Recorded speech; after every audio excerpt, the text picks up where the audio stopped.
دوسرا سوال بھائی نے کیا، کوئی صاحب ہم کو کوئی کام بتائیں تو کام کرنے انجام دینے کے لیے کوئی کمیشن وغیرہ لے سکتے ہیں؟ کام آپ سے کوئی اگر آپ کو کوئی کام دے رہا ہے تو آپ سے جو کام آپ کو دے رہا ہے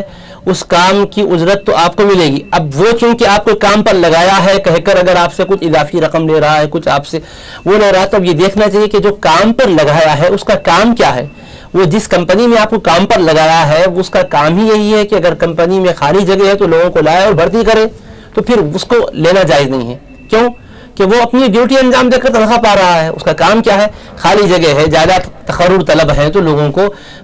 تلاش کرے اور جو مناسب لوگ ملے ان کو جاب پر لگائے، ملازمت پر لگائے. اس طرح کوئی کر رہا ہے تو اس کا آپ سے کمیشن لینا بالکل درست نہیں ہے.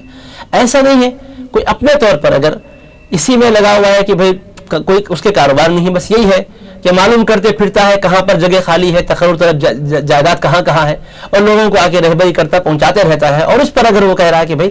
میں اسی میں مصروف رہتا ہوں، میرے یہی روزگار ہے کہ ڈھونڈتے رہتا ہوں جہاں خالی جگہ ہوتی ہے، اور جو بے روزگار بچے ان کو تلاش کرتا ہوں، ان کو لا کے وہاں ملا کر ان کی ملازمت لگوا دیتا ہوں، تو ظاہر ہے کہ اس میں اس کا جو محنتانہ ہے وہ وصول کر سکتا ہے. البتہ اسی کمپنی میں جاب کر رہا ہے، ملازمت کر رہا ہے، وہ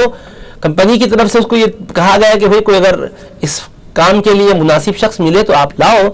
اور کمپنی میں تنخواہ اس کی باضابطہ ہے تو اس کو اس طرح کا کمیشن لینا یہ صحیح نہیں ہے. اب رہا آپ کا دینا، اب دوسری بات ہوگی. ایک تو اس کا لینا صحیح نہیں ہے، لیکن کوئی آدمی ایسا ہے کہ بے روزگار ہے، جاب کی تلاش میں ہے، کوئی اس کو جاب دلا کر اس طرح سے لے رہا ہے، تو لینا تو اس میں چونکہ وہ ملازم ہے، اپلائڈ ہے، درست نہیں ہے اس کا لینا. لیکن یہ شخص دے رہا ہے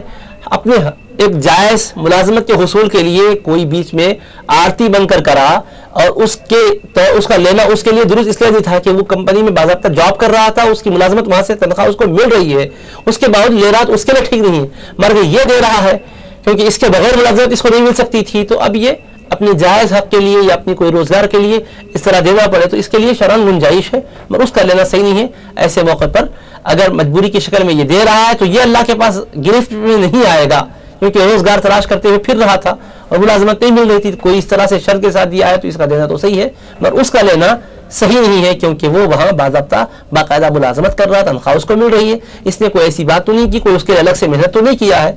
یہ حکم ہے، سمجھ لیجئے. اور بہت سے لوگ خامخواہ کے معاملاتی نظام کو درہم برہم کر کے رکھے ہیں. اور میں اس موقع پر ہمارے مسلم بھائیوں سے ضرور کہنا چاہوں گا کہ آپ دیکھیے اسلام نے معاملات کے نظام کو بڑا اہم ترین نظام بنایا ہے، اور جتنے بھی اسلام دشمن ہیں اسلام پر انہوں نے ریسرچ کیا، انہوں نے دیکھا کہ مسلمان نماز پڑھے، روزہ رکھے، زکوٰۃ دے، حج کرے، یہ سب کرے تو اللہ کا مقرب نہیں بنے گا. یہ کب بنے گا؟ حلال کھا کر کرے گا تو، حلال پیسوں سے حج کو جائے گا تو کامیاب ہوگا، حلال غذا ہوگی تو کامیاب ہوگا. تو انہوں نے ہمیں عبادات کے سلسلے میں کچھ چھیڑا نہیں، معاملات کے نظام میں ہمیں اتنا تباہ کر کے رکھ دیا، معاملات کا نظام ایسا بنا کر چھوڑ دیا ہے کہ غیر شعوری طریقے پر ہم ناجائز کام کر رہے ہیں، حرام طریقے سے مار آ رہا ہے، اور کھاتے ہیں تو عبادتوں کی لذت نہیں ہے، اور وہ پیسے سے حج کرتے تو حج مردود ہوتا ہے، غیر مقبول ہوتا ہے. اس طرح ہم دنیا میں بھی خائب اور خاسر ہوتے ہیں، آخرت میں بھی نقصان باتیں ہیں. اس کا خیال رکھیے، معاملات کے نظام کو، لین دین کے نظام کو عین کتاب و سنت کے مطابق بنائیے، اور جہاں پر کہیں شبہ ہو یا جہاں کوئی تعامل ہو، کھٹک محسوس ہو رہی ہو تو اہل علم سے دریافت کر کے اس کے مطابق عمل کیا کیجیے.